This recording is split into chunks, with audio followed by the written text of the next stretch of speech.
my dad opened a plant in Wheeling called Central Cleaners. And eventually he moved up to the street on McCulloch Street and opened a bigger plant. And his business basically was doing dry cleaning for other small pickup shops that he didn't own in the wholesale business. He also had had a store on 11th Street in Wheeling where the bookkeeping and everything was done. And he had trucks on the road. My dad was very successful and made a lot of money. In other words, I was raised with a housekeeper and a chauffeur. Wow. And what happened was that he then, what my father used to do was every time he had a little money, he'd buy a piece of property. Uh-huh. And he owned, when he passed away, he owned like 12 buildings. Now, that's what my grandfather did, too. Yeah, right. And so he owned office buildings and he owned all kinds of stuff. Anyway, I was raised in Wheeling, and my dad always wanted me to go to a military school, and he kept nudging me to go to Lindsley, which is a military school in Wheeling. I didn't want to go because I had a lot of friends in high school. And then Arthur Resnick and Wussy went to Massanutten, which is a military school in Virginia, and he wanted me to go there, and I wouldn't go there either. And so what happened was that my father decided that my uncle in Boston was always in trouble.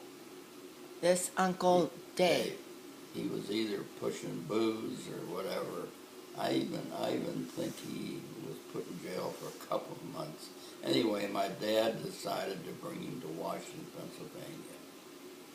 And he opened a small dry cleaning place. And Dave was very intelligent when it came to business. Uh-huh. He built Peter Pan cleaners up to 220 stores. But Dave was always involved with a little bit of the Jewish mafia. There was a man from Toledo, I can't think of his name, that Dave was involved with. When the hotel was built in Las Vegas, he owned a piece of it. Huh. I think it was the Star, one of the big hotels. Dave was a part owner. Very small, but he was involved. Anyway, in his family, my aunt, the one you saw in the picture, Aunt Annie, David's wife, she did not like Wussy, but she liked Arthur. Now, Arthur. Wussy was the son. Yeah. They had Lillian, Ethel, Florence, and Wussy, whose name was really Wilfred. And Arthur. Arthur, right. But my aunt favored Arthur, and he was the biggest jerk that ever lived. Anyway, just to sidetrack a little bit, Wussy decided to move to New Orleans, and this racketeer from Toledo put him in the cigarette business. Uh-huh. We have cigarette machines. Right.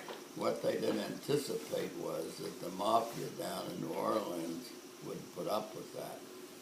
And so he had 500 machines out, and the mafia came in and told him if he wanted to live, to get out of that business, which he did. And he opened a dry cleaning plant in New Orleans. Uh-huh. Okay? That was a Wussy story. In the meantime, Arthur was sort of the manager of all these stores. One of the things that happened was that the union wanted to unionize Dave's plant, and Dave one time went into Pittsburgh on Fifth Avenue. They got a hold of him. The union did and beat the heck out of him. He ended up in the hospital. And so my dad said to me, come on, we'll go up to the hospital and see him. So we went up to Washington, and my dad typically looked at his brother. He says, "You son of a bitch, don't you have any more brains?" You know, he didn't say, "How are you? How you getting along?" He was mad at him, you understand?